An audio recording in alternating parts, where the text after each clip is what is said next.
저는 오늘 이 본문의 말씀을 가지고 자유는 진리를 보는 것이라는 제목으로 여러분과 함께 은혜를 나누도록 하겠습니다. 지금까지 제가 성경의 스토리를 놓고 이제 쭉 읽어왔는데요. 설교해 왔는데, 요 몇 주간은 정말 우리가 자유에 대해서 어떤 것이 하나님의 말씀 안에서 우리가 누려야 되는 참 자유고 어떤 것이 거짓 자유인지 요 자유에 대해서 한번 말씀을 나누도록 하겠습니다. 한 나라의 운명을 바꾸는 계기가 된 연설문이 있어요. 그 마지막 부분을 제가 읽어드릴 테니까 잘 들어보세요. 여러분은 평화하지만 지금 우리에게는 진정한 자유가 없다는 것을 아시지 않습니까? 국권 회복을 위해 우리는 다 함께 일어서야 합니다. 나의 생각을 마지막으로 밝히라면 자유가 아니면 죽음을 달라입니다. 어디서 많이 들어본 것 같아요? 어디서 들어봤어요? 알아요? 이 연설문? 이게 영국의 통치 아래 있던 미국 의회에서 1773년 3월 23일 패드릭 헨리가 했던 연설입니다. 우리는 앞에 거는 잘 몰라도 자유가 아니면 죽음을 달라라는 이 문구는 많이 기억에 있을 거예요. 제가 요거를 위해서 이분이 어떻게 직접 연설을 했나, 육성이 있나 한번 찾아봤더니 육성은 없고 게임 광고만 열심히 나오더라고요. 자유가 아니면 죽음을 달라라는 이상한 게임 광고만 열심히 많이 있더라고요. 그래서 제가 나름 제 목소리 톤으로 각색해서 한번 읽어봤어요. 자유가 아니면 죽음을 달라. 우리 모두는 이렇게 진정한 자유를 원해합니다. 역사적으로 수많은 나라와 민족은 진정한 자유를 얻기 위해서 전쟁을 불사했어요. 그런데 생명보다 소중하게 여기는 자유에 대해서 우리는 오해하며 살아갑니다.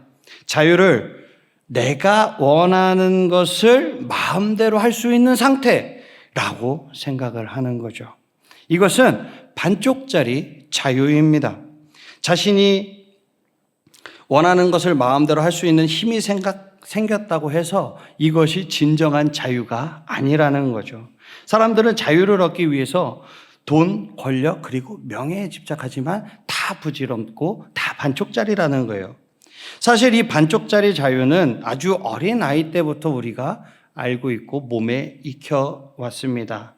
어린아이들은 종종 내가 원하는 것, 자신이 원하는 것을 하지 못했을 때 무엇을 하죠? 떼쓰고 울고 들어 눕습니다. 말도 안 되는 고집을 부리죠. 저도 그랬고 여러분들도 그렇게 자라왔어요. 그렇게 해서 얻는 것이 내가 떼쓰고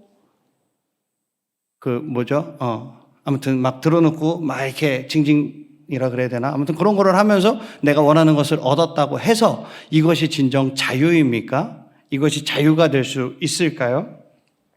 별로 도움이 되지 않습니다. 여러분들이 가장 원하는 것 중에 하나가 자유이겠지만 여러분들이 원하는 자유는 이런 자유일 수도 있을 것 같아요. 어른들의 잔소리에서 벗어나서 내가 원하는 것을 내 마음대로 하는 것. 그것이 어느 때로 생각을 하고 기다리고 있죠? 20살만 되면 내가 독립을 하리라. 엄마의 잔소리에서 벗어나리라. 이렇게 생각을 하는 친구들이 많아요. 그래서 이런 반쪽짜리 자유를 우리가 얻기 위해서 종종 어른들의 권위에 도전을 합니다. 부모님이나 선생님, 그리고 제복을 입고 사회 질서를 유지하는 분들의 권위에 대항을 하죠. 그렇게 하고는 자랑 삼아서 친구들에게 이야기합니다. 인스타나 페북, 유튜브만 봐도 너무나도 많이 알 수 있죠. 하지만 내가 원하는 것을 마음대로 할 수 있는 상태는 진정한 자유가 아니라는 것을 여러분 오늘 꼭 알아가셨으면 좋겠습니다. 제가 어렸을 때, 그렇다고 해서 좀 많이 어렸을 때도 아니기는 한데 인상 깊게 봤던 광고가 하나 있어요. 높은 담장에 긴 사다리가 되어져 있고 그곳에 올라가서 그곳 너머를 바라보고 있는 중절모를 쓰고 있는 한 중년의 모습입니다. 그리고 성우가 말합니다. 모두가 예라고 말할 때 아니라고 하는 사람, 모두가 아니라고 할 때 예라고 하는 사람. 여기 공감하시는 선생님만 웃고 계세요. 이런 한 신문사의 광고가 있었어요. 이 말은 뭐냐면 담장 너머의 진실을 보고 그 본 진실을, 본 것을 말하겠다라는 의지가 담긴 말이에요. 진정한 자유란 무엇이냐? 이것처럼 진실을 보고 본 것을 말할 수 있는 것이 자유입니다. 예수님은 요한복음 8장 23절에 이렇게 이야기합니다. 진리를 알지니 진리가 너희를 자유롭게 하리라. 진리는 우리 아버지 하나님 이 가슴에 담겨져 있어요. 하나님의 가슴에는 저와 여러분들이 담겨져 있습니다. 하나님의 가슴에 하나님께서는 저와 여러분의 삶에 대한 계획이 하나님의 가슴 안에 다 담겨져 있는 거예요. 하나님께서 이스라엘 백성의 조상인 아브라함에게 그 계획들을 보여주셨죠. 사랑하는 친구들, 하나님께서 아브라함에게 하신 약속 혹시 기억하십니까? 불과 전주까지 우리가 창세기를 배웠는데 창세기 12장 2절에서 3절을 우리 쉬운 성경으로 한번 읽어보도록 하겠습니다. 우리 큰 목소리로 한번 읽어볼게요. 시작. 내가 너를 큰 나라로 만들어주고 너에게 복을 주어 너의 이름을 빛나게 할 것이다. 너는 다른 사람들에게 복이 될 것이다. 너에게 복을 주는 사람에게 내가 복을 주고 너를 저주하는 사람을 내가 저주하겠다. 땅 위의 모든 백성이 너를 통해 복을 받을 것이다. 아멘. 이스라엘 백성들이 진정한 자유를 누리는 길은 여기 있는 거예요. 무엇이죠? 하나님 마음에 담겨 있는 사랑과 하나님의 그 계획을 세상 사람들에게 말하는 것입니다. 하나님께서 이스라엘 민족을 통해서 온 세상을 행복하게 만드실 것입니다 라고 세상 사람들에게 전하는 거예요. 하지만 이스라엘 백성은 하나님의 그 마음에 담긴 그 진리를 볼 수 없었어요. 왜 볼 수 없었죠? 하나님을 떠났기 때문입니다. 하나님을 떠나면 하나님의 눈으로 나 자신과 세상을 볼 수 없어요. 내가 얼마나 소중한 존재인지, 세상이 얼마나 아름다운 곳인지 알 수 없습니다. 그래서 참된 기대를 품지 못하고 절망하게 되는 거예요. 하나님의 사람으로서 당연히 걸어가야 할 성장의 길을 포기하는 것입니다. 너는 별로 가치가 없어. 그러니까 우리가 만들어 놓은 이 틀 안에서 하루하루 지내는 게 좋아라고 이 세상의 유혹이 말하는 이 덫에 걸리게 되는 거예요. 세상의 덫에 발이 묶인 이스라엘 사람들은 내가 원하는 것을 마음대로 할 수 있는 그 상태를 자유라고 생각을 한 것입니다. 그래서 하나님은 하나님을 떠난 이스라엘 백성을 책망하시고 징계하시죠. 강대국이 이스라엘 민족을 집어삼키게 하시고 그리고 통치하게 하는 거예요. 그렇게 이스라엘은 자유를 잃어버리고 비참한 노예 생활을 시작을 합니다.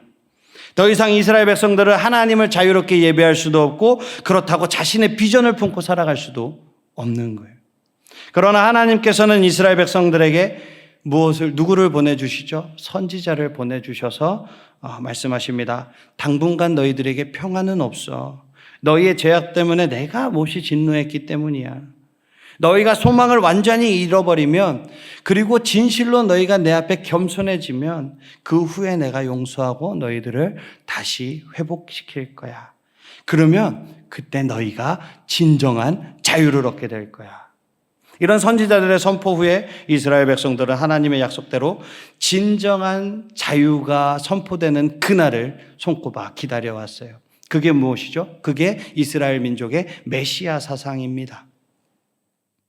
그런데 이스라엘 백성들은 여전히 진정한 자유를 잘못 이해하고 있었어요. 그래서 제자들도 틈만 나면 예수님에게 이런 얘기를 해요. 이스라엘이 정치적으로 독립하는 그 순간이 이때입니까? 저때입니까? 언제 우리가 독립을 하게 됩니까? 이렇게 물어보는 거예요. 사도행전 1장 6절을 보면 예수님께서 막 승천하시려고 하는 그 순간에 예수님께 제자들이 또 물어봅니다. 우리 함께 읽어볼까요? 시작! 그들이 모였을 때 예수께 여쭈어 이르되 주께서 이스라엘 나라를 회복하심이 이때이니까 하니. 참 답답하죠. 하지만 이게 우리들의 현재 주소라는 거예요. 우리들이라는 거예요. 우리도 하나님을 믿지만 예수님에게 우리가 생활 속에 피부가 와닿는 회복을 달라고 기도하죠. 성적이 오르게 해달라고, 우리 가정 형편이 나아지게 해달라고 말이죠. 그때 예수님께서는 너는 왜 신앙의 수준이 그 정도밖에 되지 않니? 라고 말하지 않습니다. 예수님은 하늘로 올라가시기 직전에 제자들에게 이렇게 말씀하십니다. 사도행전 1장 7절을 함께 읽어보도록 하겠습니다. 이르시되 때와 시기는 아버지께서 자기의 권한에 두셨으니 너희가 알 바 아니요. 바로 위에 4절도 한번 읽어볼까요? 시작. 사도와 함께 모이사 그들에게 분부하여 이르시되 예루살렘을 떠나지 말고 내게서 들은 바 아버지께서 약속하신 것을 기다리라. 어떻게 하라고요? 기다리라. 이 말씀을 통해서 예수님은 너희가 답답한 마음에 간구하는 구체적인 소원을 하나님 아버지께서 가장 좋은 때, 가장 좋은 방법으로 이루어 주실 거라고, 걱정하지 말라고, 오히려 하나님께서 너희의 진정한 자유를 위해서 예비하신 그 더 큰 것을 기대하고 기다리라고 이야기합니다. 그렇다면 주님의 뜻 안에서 진정한 자유를 누리기 위해서 우리는 어떻게 해야 하는 걸까? 주님의 가슴에 담긴 아름다운 계획을 우리가 바라볼 수 있는 방법은 무엇이 있을까요? 어려운 상황 가운데 나의 필요가 다급하게 느껴지는 그 상황 가운데서 어떻게 우리가 여유를 찾고 자유를 누릴 수 있을까요? 우리는 2000년 전 제자들의 모습을 통해서 그 길의 힌트를 얻을 수 있습니다. 제자들은 예수님의 말씀을 따라 기대하고 기도하면서 기다렸어요. 120명이 한자리에 모여서 한마음으로 주님 앞에 기도했습니다. 밀 농사의 풍족한 추수를 감사하는 절기에서 비롯된 이 오순절 날에 하나님의 역사의 결실로 기적이 일어난 거죠. 성경은 그날의 사건을 이렇게 기록합니다. 사도행전 2장 2절을 크게 한번 읽어보도록 하겠습니다. 시작. 호련히 하늘로부터 급하고 강한 바람 같은 소리가 있어 그들이 앉은 온 집에 가득하며. 성경은 바람, 이 성경에서 바람은 하나님의 영, 호흡, 그리고 숨결을 의미해요. 하나님의 가슴에 담겨졌던 숨결이 제자들에게 부어졌습니다. 하나님의 가슴에서부터 급하고 강한 거친 숨결이 120명의 제자들의 머리 위에 부어졌습니다. 제자들은 급하고 강한 바람처럼 자신의 영혼을 휘감는 이 하나님의 숨결 속에서 하나님의 가슴에 담겨져 있던 이 온 세상의 사람, 동물, 그리고 자연을 자유롭게 만들어 가시는 하나님의 크고 놀라운 계획을 보게 된 것입니다. 여러분, 성령님은 하나님의 영이세요. 부활하신 예수 그리스도의 영이십니다. 이 성령님께서 도와주셔서 여러분은 예수님을 영접한 거예요. 예수님께서 여러분의 영혼을 구원하시고 여러분의 마음과 생각을 밝고 맑은 방향으로 성숙하게 인도하고 계신 거예요. 여러분은 주님과 동행하는 그리스도인입니다. 그리스도인은 항상 누구와 동행을 해야 하나요? 예수 그리스도와 동행을 하는 사람입니다. 그럼에도 여러분의 마음과 생각이 흔들릴 때가 있어요. 저는 없다고 이야기하지 않습니다. 왜요? 저도 흔들리니까요. 기대하는 것이 이루어지지 않을 때, 내가 노력했는데 성과가 없을 때, 내 자신의 부족함 때문에 주변 사람들에게 핀잔을 들을 때, 더 이상 미래에 대한 소망을 품기 어려운 상황에서 우리는 흔들리게 되는 거예요. 머리로는 주님께서 항상 함께 하신다라는 것을 알고 듣고 그래서 어떻게 믿어보려고 하는데 이 마음에서는 의심과 원망이 가득하게 되는 거죠. 하지만 괜찮아요. 예수님과 함께 생활하고 예수님의 부활을 목격한 제자들도 그랬다라는 거죠. 사람은 예수님을 실제로 만나서 대화하고 같이 밥 먹고 커피 한 잔 마시고 예수님이 베풀어 주시는 그 기적을 내 눈으로 직접 봐도, 그리고 위로와 격려가 되는 말씀을 들어도 나중에 의심합니다. 그래서 사람은 연약한 존재이며 악독한 존재라고 하는 거예요. 두 가지가 공존하는 거예요. 그럴 때에도 자신을 여러분 탓하지 마시기 바랍니다. 죄책감과 두려움에 근거해서 이 내 마음이 위축이 되면 좋은 방향으로 변화가 이루어지지 않아요.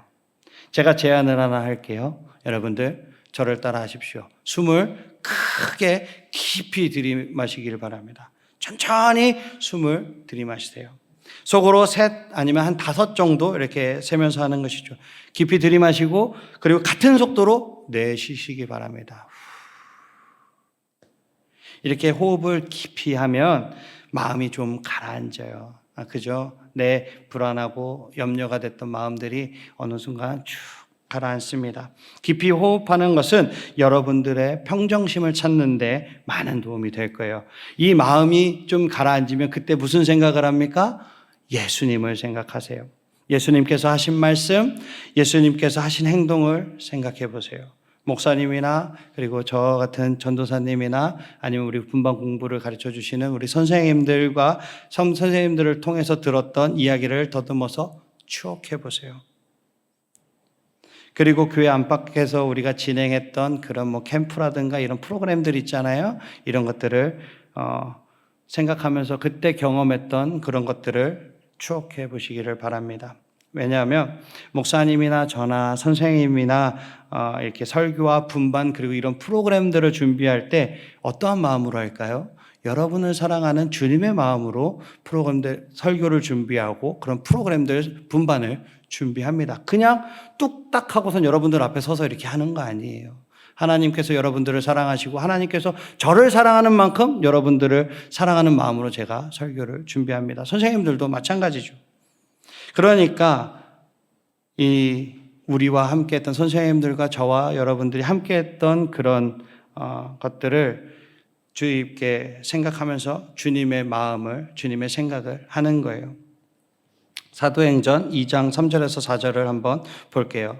마치 불의 혀처럼 갈라지는 것들이 그들에게 보여 각 사람 위에 하나씩 임하여 있더니 그들이 다 성령의 충만함을 받고 성령이 말하게 하심을 따라 다른 언어들로 말하기를 시작하였더라. 하나님께서 이 땅에 보내신 성령님께서 각 제자들에게 임하는 장면이에요. 개별적으로라는 말은 인격적으로라는 말과 비슷합니다. 성령님께서 제자들에게 임하시고 제자들과 함께 하시면서 주로 하는 일들이 무슨 일일까? 제자들이 하나님의 말씀을 생각할 수 있도록 돕는 거예요. 제가 아까 여러분들과 함께 나누는 그런 것들 추억을 생각해 보라고 했죠.